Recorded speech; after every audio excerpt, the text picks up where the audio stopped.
My name is Eric Jacobson. I'm a high school psychology teacher, and I'm also a tennis coach. Been doing the tennis coaching for 25 years, and I got interested in psychology in high school because I had a coach here who was really excellent in working with the team, and he used a lot of psychology to motivate the team.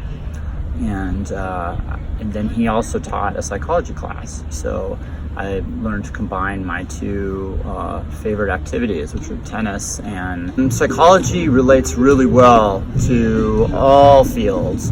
I initially started working in psychology in college after taking the class in high school because I was more interested in evolving as a person and seeing where it would take me on a personal journey and establish more of a solid sense of self. But also it helped me as a tennis player, and I know that sports psychology was another field that I looked at as far as going into. But it definitely helps. The top athletes have to use sports psychology. Are you able to find a balance between work and other activities? I have been able to. I've been doing this. This is my 25th year, and it's gotten a lot better in that regard. Coaching takes a lot of time, and you can let it take your whole life. And of course, teaching, there's always something to do.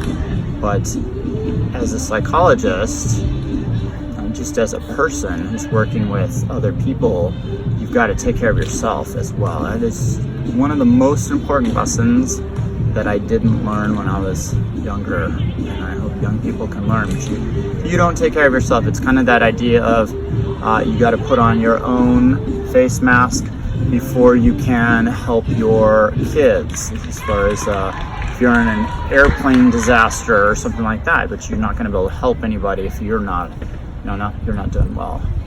So that means getting enough sleep, if it's possible. That means for me exercising and stretching and taking some time just to veg and relax and not think about work or other issues.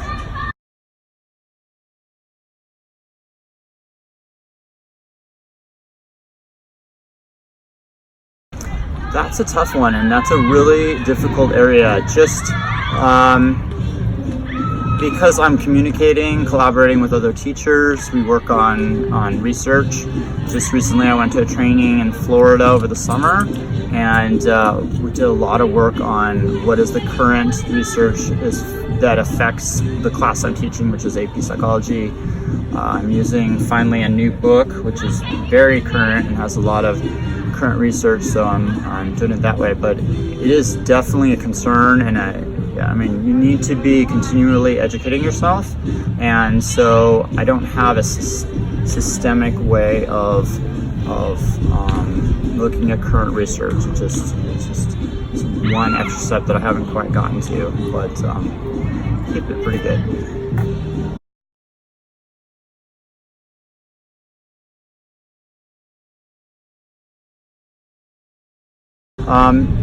Public schools are not ideal. Lots of students in the classroom. No, it's not ideal, but you got to try, and I get little tiny bit better at this every year. It's trying to treat people as human beings and as people, and I'm terrible with names, but I'm trying to get to know names and just treat people as individuals. And one thing I'm decent at is trying to be positive and optimistic during class, bring good energy, and try to lift people up as opposed to just treating people like robots. So we're not robots. As far as colleagues, I never see my colleagues, so no, I can't enrich their lives or anything like that. You just gotta, every person for him or herself. What made you get into the field of psychology? Like I said, I was really interested tennis. When I was playing tennis, how important it is. Tennis is an individual sport, so it's just you against the other player, and that player may be better than you, may hit harder than you, So how are you going to think your way out of it? And that's the psychology of it. And I realized that of course transferred to the rest of my life, and it would definitely help me as a person, also in coaching in future teams. Did you think about the income when you decided to follow this career? No, I didn't. I come from a family of teachers, and we've done okay. So you're never going to be rich, but it's a good job, and it's fulfilling in different ways besides just money. How far have you made it at a personal level in your career? Is where you are right now what you envisioned as your future when you made your decision to follow this career path? I feel like I've come far enough, and I'm definitely satisfied, although I want to get better every year. I got my bachelor's degree in psychology from UC Santa Cruz, and then I got a teaching credential from Cal State LA, and then I got a master's, went back, got my master's in school counseling, and I'm good with that. I mean, the next step would be a doctorate, but there's really no need for it for a teacher. It would just be for the ego of it, so I'm happy. Okay. What motivated you to keep investing in this career? Because I wanted to reach my goals. For example, the master's opened up some doors to being a counselor here on campus. So I wanted to do that. I want to have that experience. There's not a ton of investment financially, thank goodness. But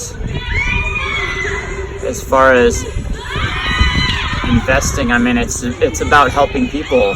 That's it. It's not about the money. So you get that intrinsic motivation to work hard, and it's reinforced when you see people doing well or changing their behavior. Did you have another option or idea as a second choice of a career? I was looking at sports psychology, as I said, and then the other one I was looking at clinical psychology. And I'm kind of glad I didn't go the clinical route. Sports psychology would have been good, but you're moving from different teams, from team to team, and I'd rather have my own team and work with them. To what extent do you enjoy your job/career? I like my job very much. Getting up in the morning is sometimes difficult, but once I'm here, it's great. There's a little too much of my job. I would love it if they were a little shorter, but students are great, players are great, and they're just people. Everyone's just trying to do his or her best and trying to figure themselves out. So, what would be your advice for someone who is leaning towards this career path and is still a little unsure? It's a good question. I think that you've got to be sure, if you're going to become a teacher, first of all, you have to be good with people. And not just all people, but young people, right? I'm better with young people than I am with people my own age, and I recognize that early. You've got to really like people. I think knowing your subject is secondary to liking people and wanting to enrich their lives.